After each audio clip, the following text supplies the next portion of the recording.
Hello दोस्तों, नमस्कार। बहुत बहुत स्वागत है आपका। बहुत बहुत अभिनंदन हमारे एस्ट्रो ओंकार इन चैनल के ऊपर में।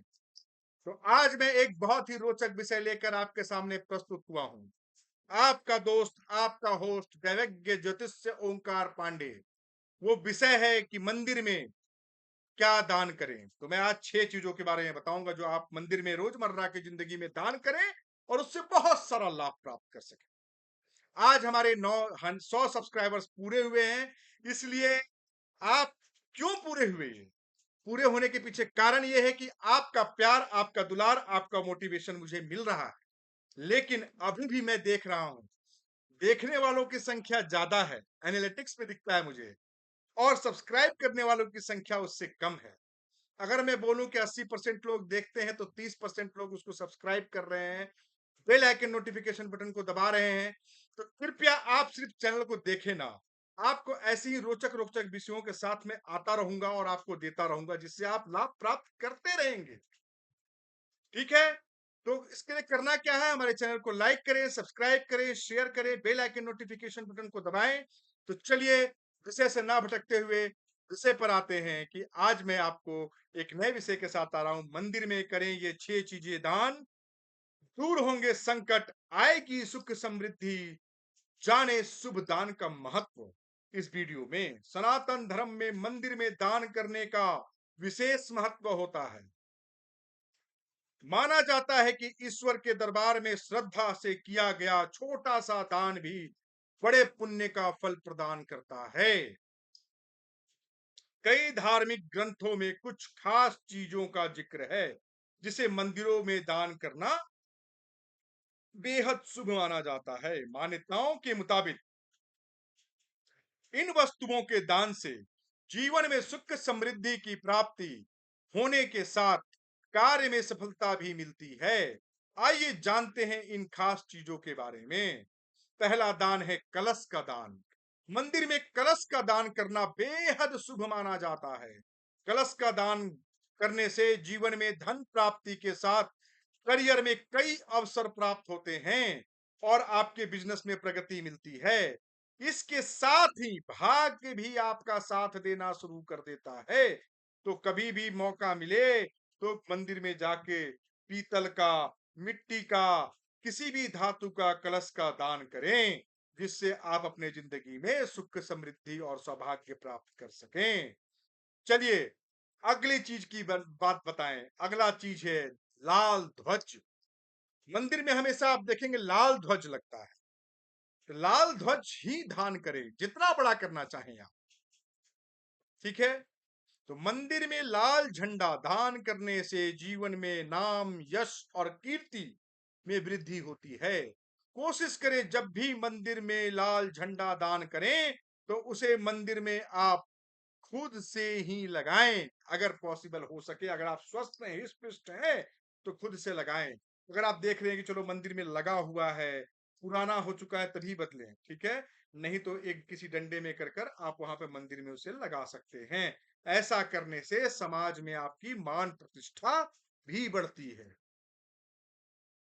तो चलिए अगली की बात करें, दीपक का दान। दीपक का दान भी बहुत ही शुभ दान माना गया है। जिन भी लोगों के जीवन में मुश्किलें, आर्थिक संकट या पारिवारिक कलह कलेश की स्थिति बनी हुई है, ऐसे लोगों को मंदिर में दीपक का दान करना चाहिए। दीप दान करने से जीवन में सभी तरह की नकारात्मक ऊर्जा का नाश होता है और सकारात्मक ऊर्जा का प्रवेश होता है। तो बस आप ऐसा करना शुरू कर दें, देखिए कैसे आपको लाभ प्राप्त होता है। चलिए अगली चीज की बात करते हैं। ये मैंने एक और वीडियो में बताया था, लेकिन इस वीडियो में ही बताता हूं। ये भी एक बहुत ही अच्छा टिप है। मंदिर में माचिस का दान। माचिस का दान जो है ना, माचिस का दान करने से जो आपकी मंगल ग्रह है, मंगल ग्रह में बहुत ही सुधार मिलता है। ठीक है? तो मंगल में सुधार आता है। इसके साथ ही व्यक्ति की आर्थिक स्थिति भी बेहतर होती है। तो मैं माचिस का दान जब भी आप मंदिर में करें तो वो माचिस में गुप्त दान करें, किसी को बताकर नहीं। आप जाएं, पूजा करें और ले जाके चुपके से मंदिर में रख दें भगवान के सामने। ठीक है? जितने लोग उस माचिस से दिया जलाएंगे, जितने लोग उस माचिस से अगरबत्ती जलाएंगे, उतना ही आपको सुख सौभाग्य और आपके मंगल की दशा सुधरती चली जाएगी। तो ये है इसका मेन मोटिव इस दान का। तो चलिए अब अगली दान की बात करते हैं। अगला दान है कपूर का दान। ये भी बहुत महत्व दान है।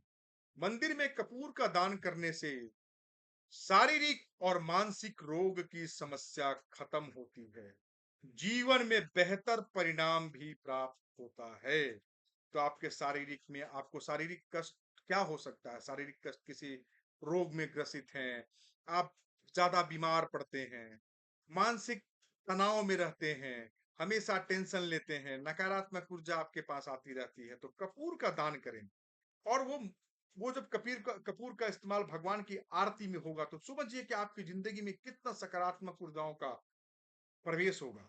तो कपूर का दान मंदिर में जरूर अवश्य करें। ठीक है। अगर मैं बात करूं अंतिम दान की, ये छठा दान है। दान तो बहुत कुछ करते हैं, जो मैं आपको आज बताने की, जो जिन विषयों को बताने का, जिन टॉपिक को बताने की कोशिश कर रहा हूं, उस विषय में जो अंतिम दान में बताने बताने जा रहा हूं, मंदिर में छाते का दान।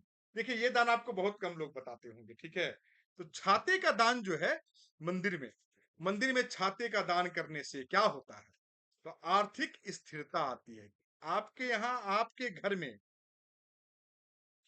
स्थिर लक्ष्मी का वास होगा। ठीक है। स्थिरता आने से आपके व्यापार में लाभ मिलता है। ऐसे सभी वस्तुएं मंदिर से जुड़ी हुई मानी जाती हैं। ठीक है। जो मंदिर में बहुत ही लाभप्रद होती हैं।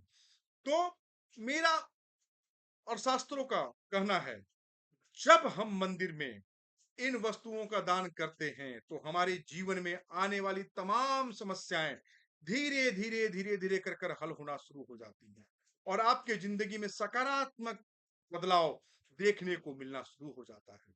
आशा करता हूं कि ये विषय जो मैंने मंदिर पे आपको बताया, वो आपको बहुत ही अच्छा लगा होगा, और आप अपने, जब भी आप मंदिर जाओगे, तो आप कुछ ना कुछ दान करके जरूर आओगे। दान का बहुत ही मतलब, कहा जाता है कि जितना कमाओ उसका 10% हमेशा दान करना चाहिए। उससे आपके जीवन में धन की बढ़ोतरी होती है, घटोतरी नहीं होती है। जितना दान करोगे उतना पाओगे, जितना पुण्य करोगे उतना पुण्य मिलता है।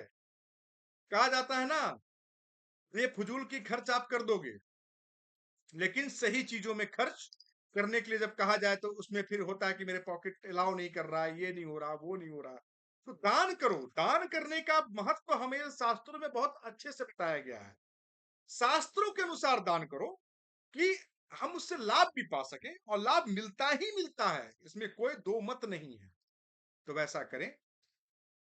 तो हमारा बोलना आपका सुनना अगर सार्थक है, तो करना क्या है? हमारे चैनल को लाइक करें, सब्सक्राइब करें, शेयर करें, और आपका ढेर सारा प्यार दुलार, मोटिवेशन, माताएं बहनें, भाई बंधु, पिता समान वरिष्ठ लोग, सब अपना प्यार आशीर्वाद हमारे ऊपर देते रहें। किसी तरह से मैं आपके सामने नए नए विषयों को लेकर आऊं, और आप उससे सुने कर मोटिवेट हों, और अपने आए रोजमर्रा की जिंदगी में उसे उतार सकें, और बहुत सारे सकारात्मक चीजों और सकारात्मक ऊर्जाओं को अपनी जिंदगी में समावाहित कर सके। तो चलिए इसी के साथ मैं अपनी वाणी को विराम देता हूं। बहुत बहुत धन्यवाद। हर हर महादेव।